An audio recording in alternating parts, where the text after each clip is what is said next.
سلام به کانال یوتیوب رشد، خوش اومدین.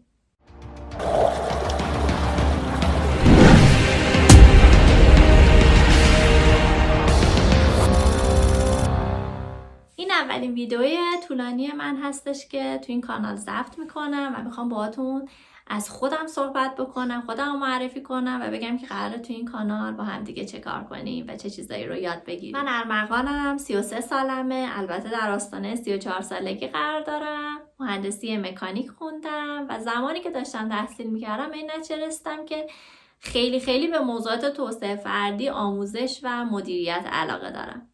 کم کم سعی کردم خودم رو به اون سمت بکشونم و تو این حین با یه موضوع خیلی جذاب آشنا شدم که یعنی کل زندگی من رو درگیر کرد. موضوعات استارتاپی، کارآفرینی و رویدادهاش. وقتی که من با موضوعات استارتاپی آشنا شدم، با یه عده از دوستان برگزاری رویدادهای استارتاپ ویکند، استارتاپ گرایند، بانی و از این دست رویدادها رو به عهده گرفتیم و تو این حوزه خیلی خوب برای دانشجوها و فارغ التحصیلا کار کردیم، کمکشون کردیم تا بچه‌ها بتونن ایده هاشون رو به محصولاتی که میخوان و کسب و کار تبدیل بکنن، آموزششون میدادیم، حوزه‌های کسب و کار در حوزه‌های ایده پروری و لانچ محصولشون.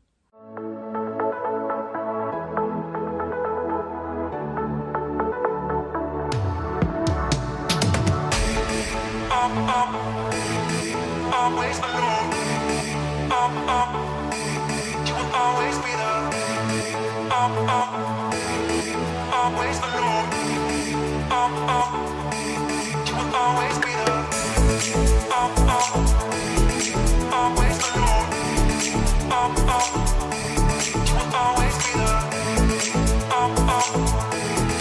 Always alone.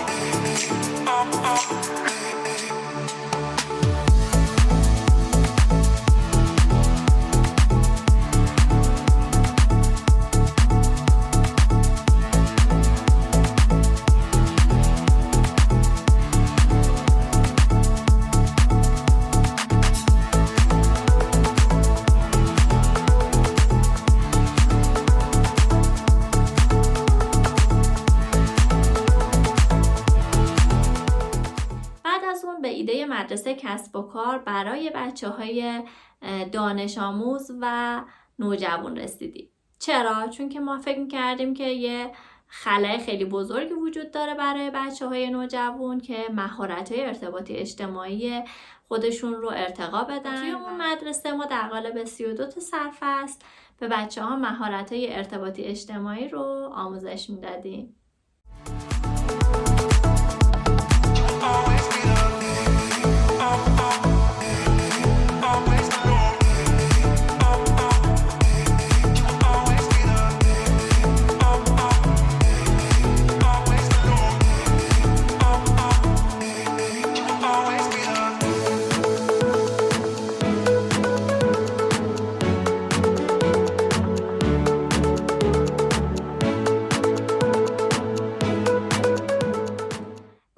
گذشت تا رسید به کانال رشد. این که من میخوام مهارت‌های توسعه فردی و ارتباطی و اجتماعی رو با شما توی این کانال به اشتراک بذارم. موضوعاتی که تجربه‌شو دارم، نمونه‌ها، مثال‌ها و تجربیات عملی و کارهایی که خودم انجام دادم و مطالعات بحث‌های علمی که توی این حوزه وجود داره. اگه فکر میکنی که توسعه فردی برای یه عده سنی خاصیه و اصلا تو بهش نیاز نداری، دوستانه دارم بهت میگم که اشتباه میکنی. چون که تو هر سنی که هستی، تو هر جایگاهی که هستی، دانش آموزی، بچه کنکوری هستی، دانشجویی، دنبال کار میگردی، داری آزمون استخدامی شرکت میکنی، ازدواج کردی، بچه دار شدی، بحران 30 سالگی داری، بحران 40 سالگی داری، همه اینا نیاز به این داره که تو برای خودت یه هدف مشخص بذاری، تلاش بکنی، توسعه فردی رو پیش بگیری و کمک بکنی به اینکه همیشه اکتیو و فعال و بروز باشی. با خوندن کتاب میتونه باشه، با گوش دادن پادکست باشه، دیدن ویدیوهای مرتبط و به روز نگه داشتن خودت. من میخوام توی این مسیر بهت کمک بکنم و هر بار با ویدئویی که میذارم و یه موضوع چالش برانگیز یه تلنگر کوچیک بهت بزنم.